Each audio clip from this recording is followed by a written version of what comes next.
Tuesdays 8, ITV1.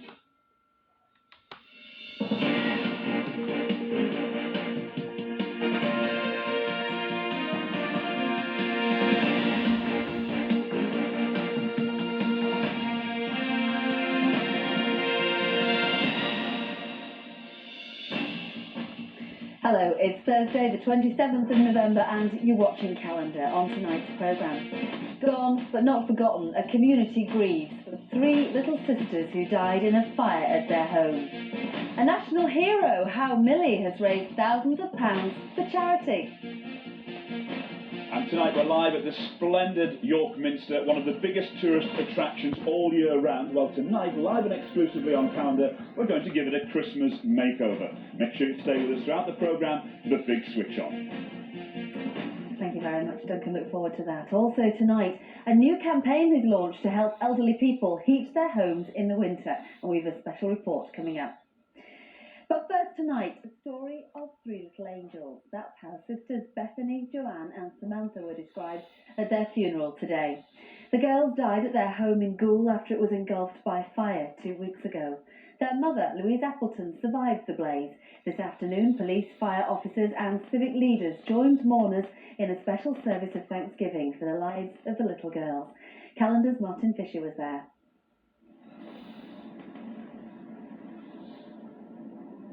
Flowers and tears for tragic sisters Bethany, Joanne and Samantha Appleton. Their mother Louise supported by her family at their funeral in Pocklington near York. All funerals are emotional occasions and that's part of what they're for. And this one more than most really because of the circumstances. But hopefully an occasion which will have given comfort as well as the chance to release some of those emotions that everybody feels. How do you cope with the death of three small children in this way? The sisters, aged 1, 3 and 6, died when fire swept through their home in Goole. We hope perhaps they can draw some shred of comfort from the fact that the Mayor has started an appeal fund which has generated a huge amount of money that will be used to purchase smoke detectors for the people of Goole and hopefully ensure that something like this never happens again in that area. At today's service, hymns once sung by Joanne and Samantha at their primary school. It's not just today that Louise and her family need to know that they are loved and supported and prayed for, because they must live with the reality of what has happened for the rest of their lives. There are no painkillers for grief. It has to be faced and lived through, if any healing at all is to be found. The cause of the fire which claimed the girls' lives is still under investigation. Martin Fisher reporting on the funeral of those little girls in Goole today. Well, now to the Old Bailey for the latest in the trial of Ian Huntley and Maxine Carr from Grimsby. Today, the jury has heard more dramatic evidence from statements Maxine Carr made to the police after the murder of the schoolgirls Jessica Chapman and Holly Wells. Our reporter, Dave Harrison, has been in court.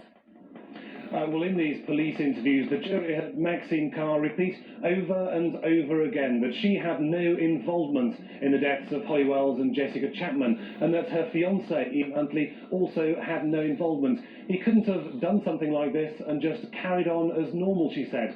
And when asked about a false alibi it's claimed she gave to police, she said, "I did lie to police then, but I'm not lying to police now. I love Ian, but I'm not wrapped up in him enough to let him do something and to let the parents of Holly and Jessica go through what they're going through."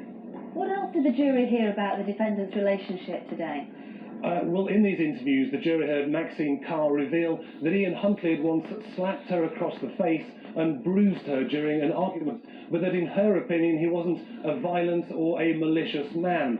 And she was asked whether her or Ian had ever shown any sexual interest in children. To this, she responded no, and she said that she was disgusted by the suggestion. And asked again, questioned about the deaths of Holly and Jessica, she said that Ian just couldn't have had the strength of mind to go through with this.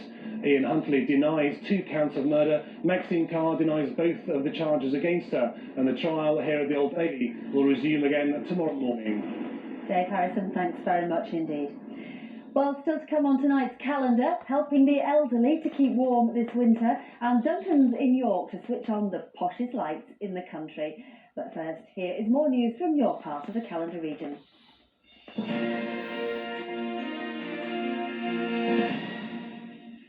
Thank you, Christine. The family of a man who was killed by a pensioner is tonight pleading that his killer stays locked up.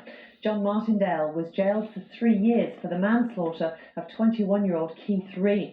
He was caught on his own security camera, as Dave Devonport reports. This is John Martindale holding 2 knives moments before Keith Wright was stabbed to death.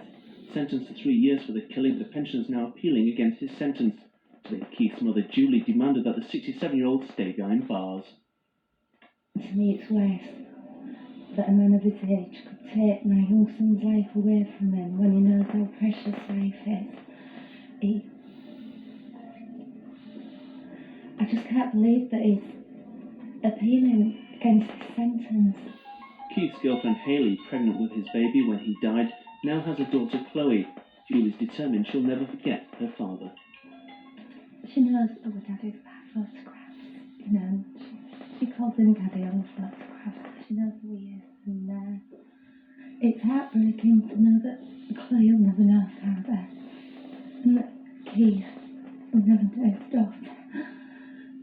Keith Wright's family say they'll go to the European courts if John Martindale's appeal is successful tomorrow to fight against a sentence they believe was far too lenient. The family of a man caught up in the bombings in Turkey have been speaking for the first time about his attempts to rebuild his life. Graham Carter, who's from Heckington near Sleaford, suffered burns and eye injuries in the blast at the British consulate in Istanbul. His 27-year-old fiancée, Hulya Donmez, died from her injuries on Tuesday night. Doctors say they saved his eyesight.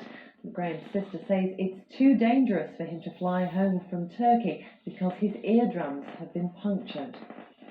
He's a very strong character. Doesn't give much away, but he's very resilient and very, he's a strong chap. He'd probably be hurting a lot inside, but he'll get through it.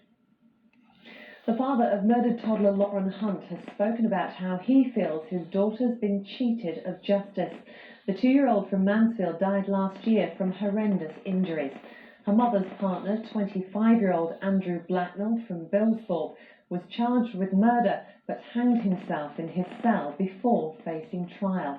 Today, an inquest recorded a verdict of unlawful killing into the little girl's death. She's been cheated of justice and a life that she could have had. There's no way for a 2-year-old to go. Police are tonight continuing to question a 32-year-old man arrested in Scotland about the murder of Tina Wright from Hull. The 21-year-old mother was reported missing after failing to pick up her 3-year-old daughter. Her body was found in a flat at High Court on the Orchard Park estate. Police officers said the injuries inflicted were among the most brutal that they'd seen. The man was arrested in Falkirk last night and was brought down to Hull, where he's being interviewed by Humberside Police. And that's all from the Calendar East News Desk for the moment, but now let's go back to Christine. Thank you very much indeed. Well, it's a very big night in York tonight because an amazing light show is about to be switched on at the wonderful York Minster. Our Duncan is live there looking absolutely freezing cold, but you're going to be doing the big countdown, aren't you? Christine, it's absolutely freezing here in York, yes, but this is the plunger that goes forward to set off an amazing light show here at the Minster, because tonight, yes, we are in York! And I've brought just a few people along to help us celebrate Christmas and start off in style right here. Now, the Minster in a few minutes' time is going to have Britain's biggest optical effect projected onto the side of it. It had a similar effect last year, but this is even bigger and better, the biggest in Britain. You will not believe what you're about to see in 10 minutes' time. Do you think it's going to be great, gang? They think it's going to be great. It's going to be great for the city of York. Also this week, they've also found out they're going to get £2 million to invest in all the tourist attractions. That's going to go on so many different things. To help us to find out what, we've got Gillian Cruddas with us tonight, who's head of tourism here in York. Thanks very much for joining us.